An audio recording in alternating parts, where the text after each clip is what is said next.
Hello everyone. Hello ladies and gentlemen. Um, we are from Management Laboratory, Faculty of Economics and Business, Universitas Gadjah Mada, Indonesia. My name is Febrian and Nugraha. I'm with my collaborator, my partners, Dr. Adiguna. We present our research. The title is How Do Family Businesses Establish and Orchestrate Familiness? A multiple case study of small medium enterprise in Indonesia. Our introduction first, I see the importance of family business in strategic position in the world because family business have a dominant form of business organization in the world. And if we see the percentage, 90% of business across the world are family business. And if we see the Indonesian landscape, about the 95% of business in Indonesia are family business. It's a large number, I think. And if we see the big company in the stock market in Southeast Asia is about 60% of family of firm listed in stock exchange are family business.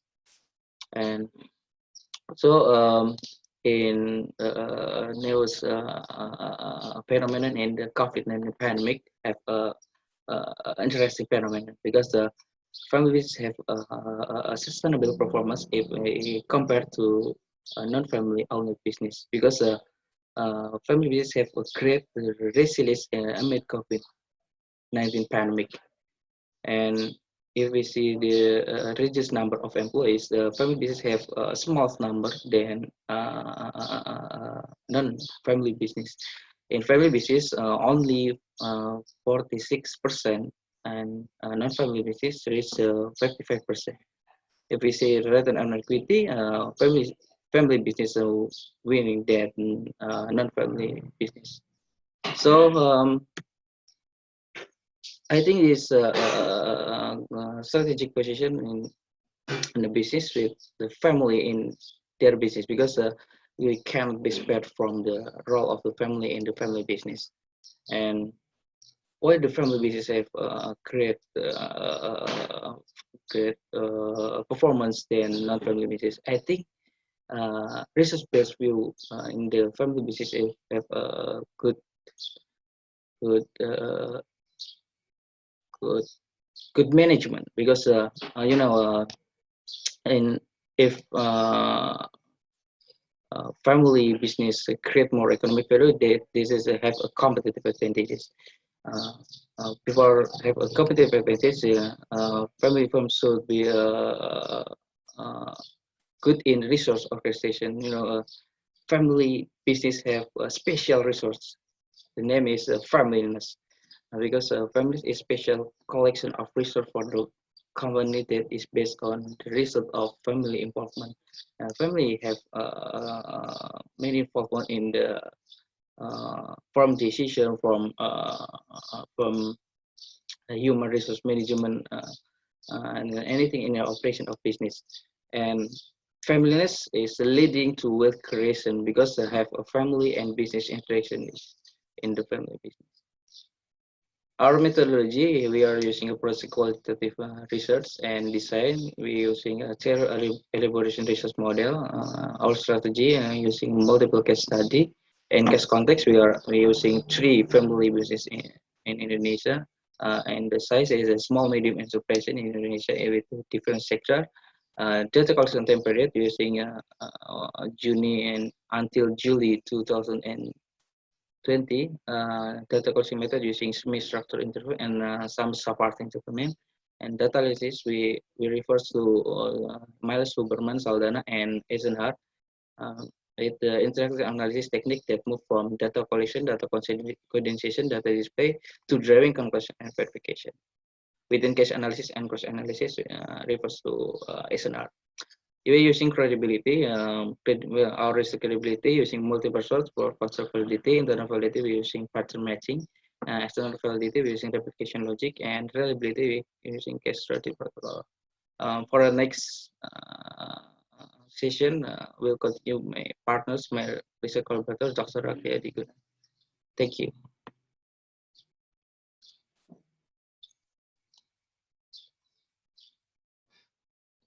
To continue on the previous section, as we mentioned that we selected 3 cases for this study. The first one is what we call as the batik craft producer.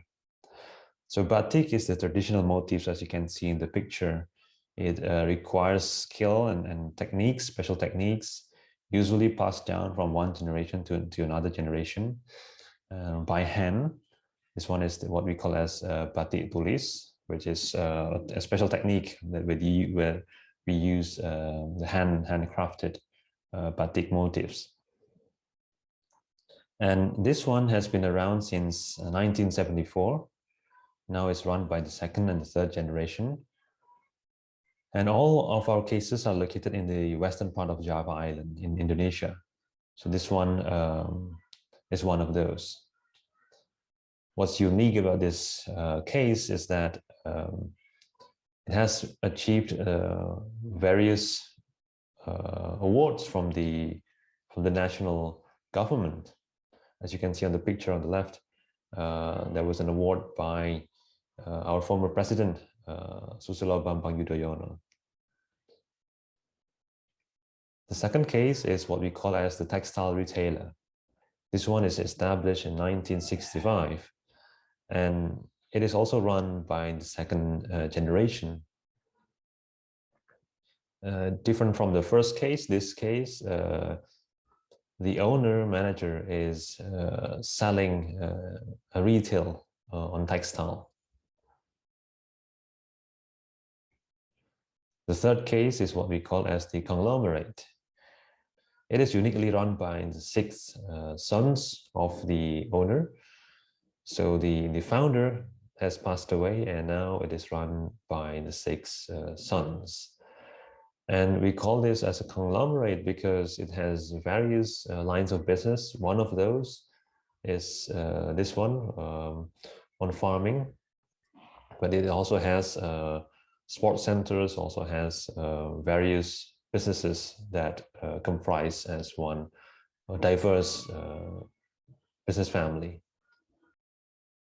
So to summarize, what we see is that we have 5 dimensions of familyness. First is what we call as legacy, what is passed on. This technique and procedures is about brands. The first dimension is about business principles or values. And here we see shared knowledge, we see resilience, we see persistence as values that is passed, that is reoccurring in the business. In terms of governance, we see decentralization, we see centralization and joint responsibility. Ownership strategies, how the business is owned by the family.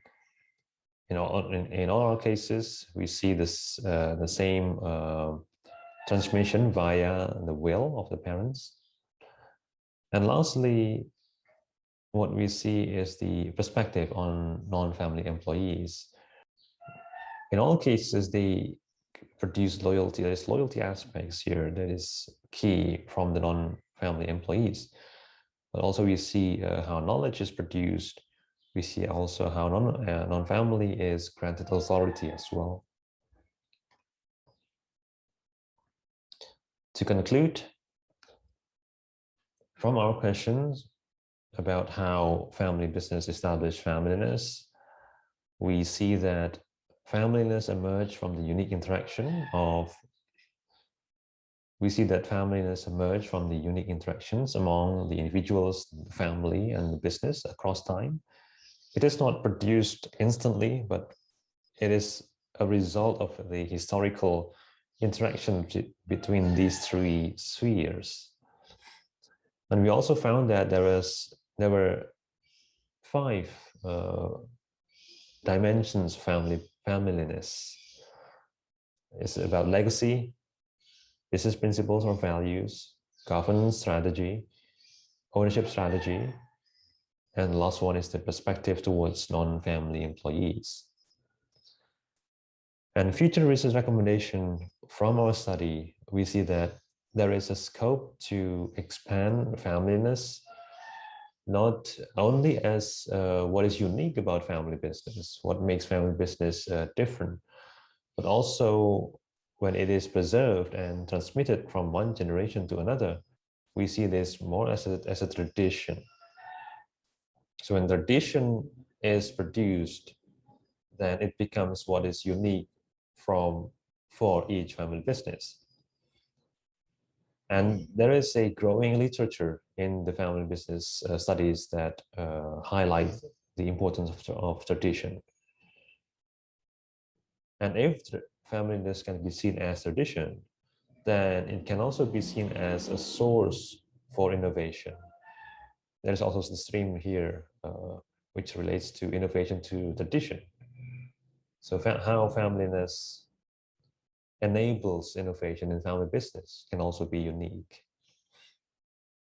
What we see also is in the current pandemic situation, family business relies on familyness to preserve the loyalty of the customers, also to preserve the loyalty of the employees, right? So they're willing to incur less profit or even loss for the sake of preserving the family employees. This concludes our presentation. I'm looking forward for your discussion and comments. Thank you very much.